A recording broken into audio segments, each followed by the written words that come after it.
بسم اللہ الرحمن الرحیم. مہتاب حیدر ایک نئے ایپیسوڈ کے ساتھ آپ کی خدمت میں حاضر ہے.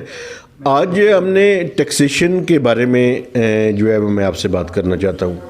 دیکھیں, حکومت نے کوئی 5.829 ٹریلین کا جو ہے وہ ایف بی آر کو ٹارگٹ دیا ہے. اس میں ٹارگٹ کو یہ اس طرح سے جو ہے وہ ڈسٹریبیوٹ کرتے ہیں کہ اس سال کی جو بیس لی ہے انہوں نے وہ لی ہے کوئی 4.7 ٹریلین. اب اس کے اوپر نامینل گروتھ کرتے ہیں. نامینل گروتھ سے مراد یہ ہے کہ real G D P growth اور انفلیشن. تو حکومت پاکستان نے جو آئی ایم ایف کے ساتھ کیا ہے ایف بی آر نے, وہ یہ ہے کہ 5% کی real G D P growth ہوگی اور کوئی 8.2% کے لگ بھگ انفلیشن ہوگی. تو یہ 13.2% کی گروتھ جو ہے وہ نامینل گروتھ کے ذریعے ایف بی آر کا جو ریونیو ہے اس کو اکٹھا کیا جائے گا.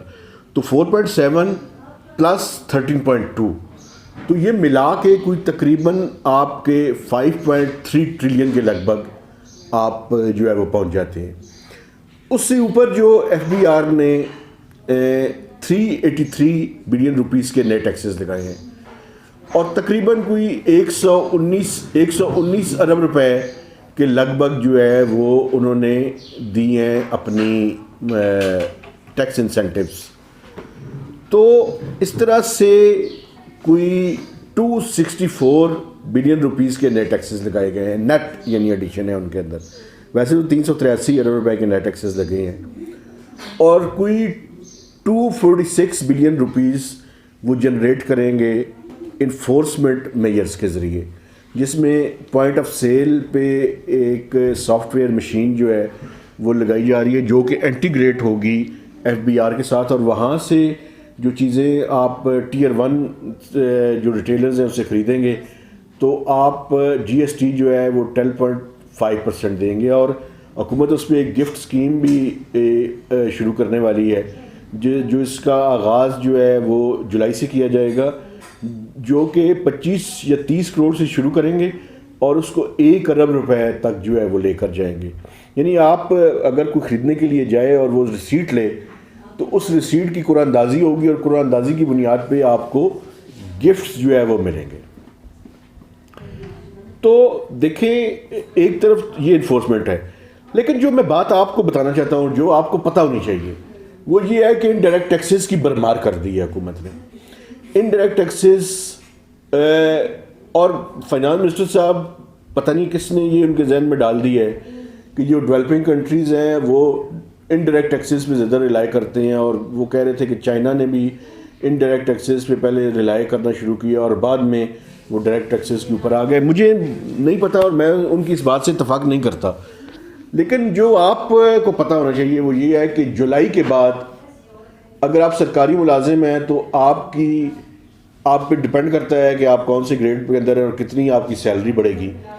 لیکن جو عام ایوریج سطح کا ملازم ہے جس کی تنخواہ میں نیٹ ایڈیشن جو ہے کوئی 1000-2000 روپے کا یا 3000 روپے کا ہوگا, تو اس کا جو بل ہے جو منتھلی وہ اپنے گھر کے اخراجات برداشت کرنے کے لیے کرتا ہے, اس کو میں یہ بتا دوں کہ ابھی آپ نے دیکھا ہوگا کہ ریسنٹلی تو پیٹرول کی پرائسز بڑھی ہیں, پیٹرول کی پرائسز مزید بڑھیں گی. اس کے علاوہ اس کے گھر کے کھانے پینے کی جو اشیاء ہیں, جو ایٹیبل آئٹمز ہیں, ان کے اوپر بھی جی ایس ٹی جو ہے وہ لگ گیا ہے. اب لیکن مسئلہ یہ ہے کہ وہ کہتے ہیں کہ ہم نے پیکیجڈ جو چیزیں ہیں ان کے اوپر لگایا ہے. مثلاً مجھے بتائیں کہ شہروں میں کتنے % لوگ جو ہیں وہ کھلا دہی استعمال کرتے ہیں. زیادہ تر لوگوں کو میں نے دیکھا ہے یوگرٹ جو ہے وہ استعمال کر رہے ہوتے ہیں, نیسلے کا یا کسی بھی اور کمپنی کا.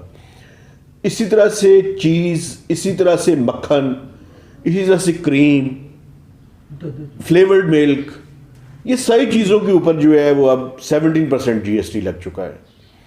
اور میں آپ کو بتاؤں برکس, یہ جو اینٹیں آپ گھر کے لیے استعمال کرتے ہیں اس کے اوپر لگ چکا ہے.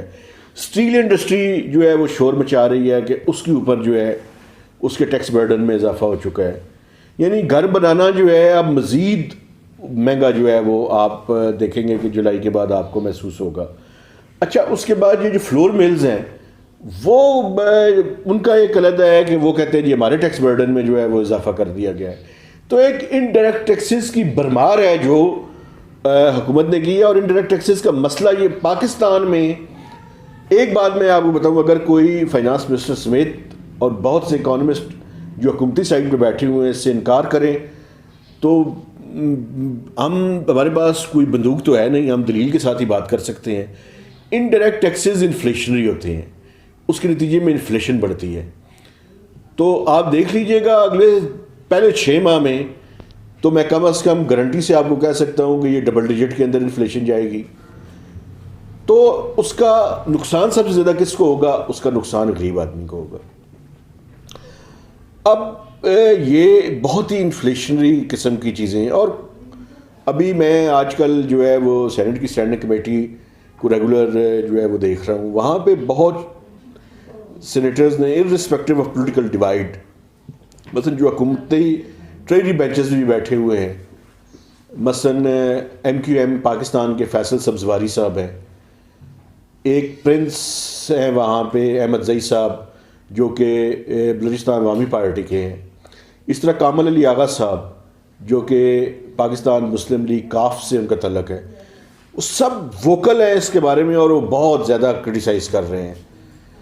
سینٹ آف پاکستان میں تو آپ کو پتہ ہے فائنانس بل پہ ووٹنگ نہیں ہوتی، لیکن سینٹ آف پاکستان کی یہ جو ڈبیٹ ہے اس کو دیکھ کے تو یہ بات بالکل کی جا سکتی ہے کہ نیشنل اسمبلی سے بھی حکومت کو یہ بل پاس کروانے میں مشکل ہوگی. اسی وجہ سے مجھے لگ رہا ہے کہ لڑائی اور مار کٹائی اور گالم گلوچ کا ایک سیشن جو ہے وہ وہاں پہ شروع ہے.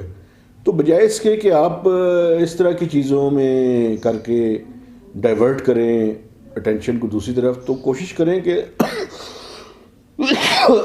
جو جینوئن اعتراضات ہیں وہ ختم کی جائیں. ایک جو جینوئن بہت زیادہ اعتراض ہوا ہے وہ انکم ٹیکس کی ایک کلاز ہے 203A اور B، جس میں ایف بی آر کے اسسٹنٹ کمشنر کو یہ پاور دی گئی ہے کہ وہ کسی بھی ٹیکس کنسیلمنٹ کی سسپیشن کی بنیاد پہ کسی کو گرفتار کر سکتا ہے.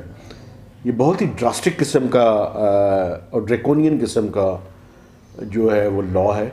میں کہتا ہوں کہ انکم ٹیکس کے جو آفیسرز ہیں ان کو پاورز دی جائے، میں ذاتی طور پہ اس کا حمایتی ہوں، لیکن آپ اسٹیبلش کر کے اس کے بعد گرفتار کرنے کی اجازت دیں. اگر آپ یعنی پری ٹرائل کسی کو گرفتار کرے اور بعد میں پتہ چلے کہ یہ سارے الزامات ہی غلط ہیں، تو میں سمجھتا ہوں یہ وکٹمائزیشن ہو جائے گی. تو سوئنگ آف پاور جو ہے وہ ایک سائڈ پہ نہ جھکا ہو، اس کو بیلنس کیا جائے. تو میں سمجھتا ہوں کہ یہ اس طرح کی چیزیں جو ہیں وہ لاء کے اندر شامل کی گئی ہیں، ان کے اوپر لوگوں کے ساتھ بات چیت کریں اور بات چیت کر کے اس بجٹ کو آگے لے کر جائیں. لیکن دوسری طرف IMF کا پروگرام بھی سسپینشن کی طرف جا رہا ہے، چونکہ کل یہ بات کنفرم ہو گئی ہے کہ جولائی میں جو ایکسپیکٹڈ تھا 6th ریویو کی کمپلیشن اب وہ نہیں ہو رہی، اور اب یہ جا کر سپٹمبر میں ہوگی. کون جیتا ہے تیری زلف کے سر ہونے تک سپٹمبر میں ہوگی. یعنی IMF کا پروگرام ہالٹ موڈ کے اندر ہے. اگر ہم نے اس کا مطلب یہ ہے کہ کچھ انہوں نے پرائر ایکشنز سیٹ کر دیے ہیں، وہ پرائر ایکشنز لیں گے تو وہ بورڈ میں لے کر جائیں گے، ورنہ سپٹمبر میں بھی نہیں لے کر جائیں گے. اور اب وہ یہ دیکھیں گے کہ پہلے 2 سے 2.5 مہینے آپ کیسے پرفارم کرتے ہیں. اگر آپ کی پرفارمنس ان کی توقع کے مطابق ہوئی تو پھر تو وہ لے کر جائیں گے، ورنہ IMF کا پروگرام ہمیشہ کے لیے سسپینشن اور کینسلیشن کی طرف جا سکتا ہے. تو مہتاب حیدر کو نئے ایپیسوڈ تک اجازت دیجیے، اور آئندہ چند دنوں میں ہم مزید ویلاگ کر کے جو بجٹ کی اپروول کا پروسیس ہے اس کے بارے میں آپ سے گفتگو کرتے رہیں گے. مہتاب حیدر کو اجازت دیجیے. خدا حافظ.